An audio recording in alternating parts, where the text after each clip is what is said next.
In presenting this report, my first duty would be to thank the Debar Commission for preparing this valuable document. The Commission have gone deep into the various aspects of this problem and have produced an important and valuable document. The Commission had to tour a lot and they had to put in very hard work. I should like to convey my thanks and congratulations to the chairman of the commission, Shri Debar, and also to his other colleagues for this useful contribution. As the House is aware, the problem of the scheduled tribes has been constantly engaging the attention of the government since the constitution was framed and adopted. Still, the government were not satisfied with the actual progress made. It was in that context that the government appointed two committees before the Debar Commission was appointed. The first was the Alvin Committee, which specially dealt with the problem of the tribal blocks. The second committee was appointed on the suggestion of the Estimates Committee to study the problem of the backward communities, especially. On the top of that, in pursuance of Article 339 of the Constitution, the government appointed the Debar Commission, and now it is for the House to give its opinion on the recommendations made by the Commission. Our desire is that as soon as the Parliament, this House as well as the other House has discussed this report and expressed its views, we will go ahead with the recommendations made, and we will certainly like that they are implemented as early as possible. I do not want to enter into generalities, but it must be said that our country is vast and our problems are also immense. Generally, we are a very poor country, and it is true that during the British days we did not actually realize what poverty meant. People suffered without much protest, but now when the country is trying to go ahead with economic development, it is but natural that every section of our community should like to progress simultaneously. I think if we are frank, we should admit that there are certain weaker sections of our community in the country who have not made as much advance and progress as others have done. It has therefore become very important that we should lay special emphasis on the development of the scheduled castes and the scheduled tribes. It is necessary, therefore, that we should carefully consider the various recommendations made and see what we can do to achieve a certain target within a prescribed period. The scheduled tribes have been living in isolated places, far off places, not connected with roads. They do not have any amenities of life, neither medical aid nor even proper education facilities. We have to bring them out of that situation, and we must try to integrate those people with other sections of our countrymen. It is far from my mind to suggest that we should impose anything on them, whether our customs or our culture, though the culture is more or less common throughout the country, but every community has its own conventions and customs. Therefore, when I say that there should be complete integration, I do not mean to suggest that there should be imposition of anything on tribal communities as such. Still, it is essential that integration will only be possible if their standards are raised, if they are more or less brought to the same level where we or the other people are who are not so isolated.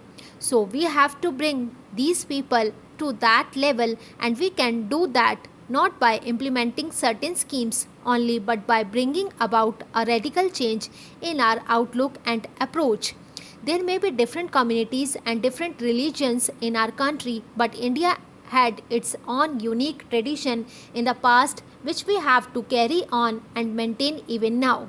In fact, our philosophic base has been unity in diversity, and it is our good future that when we are free, when we have become independent, various communities and religions exist in our country, and it should be our effort to bring about complete unity and iso and solidarity amongst ourselves, even if our religions are different or we differ in our customs, rights, etc.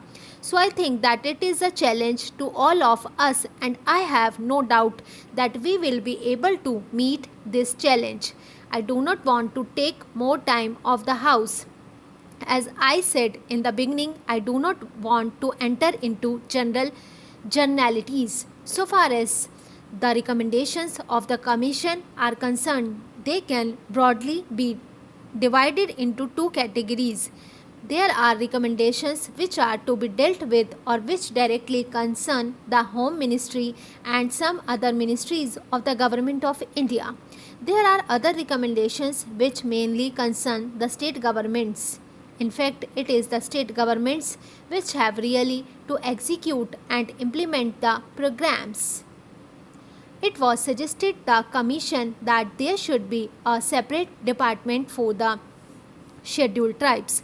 This matter was considered in the conference, but it was generally felt that if the scheduled castes and the scheduled tribes are separated to be dealt with by different departments, there will be a good deal of duplication of work because two sets of officers will have to traverse the same area and more or less consider the same problems. It was in of the conference of state ministers that one department should deal with the problems of the scheduled castes and the scheduled tribes, and it was also agreed that there should be a separate directorate for the same.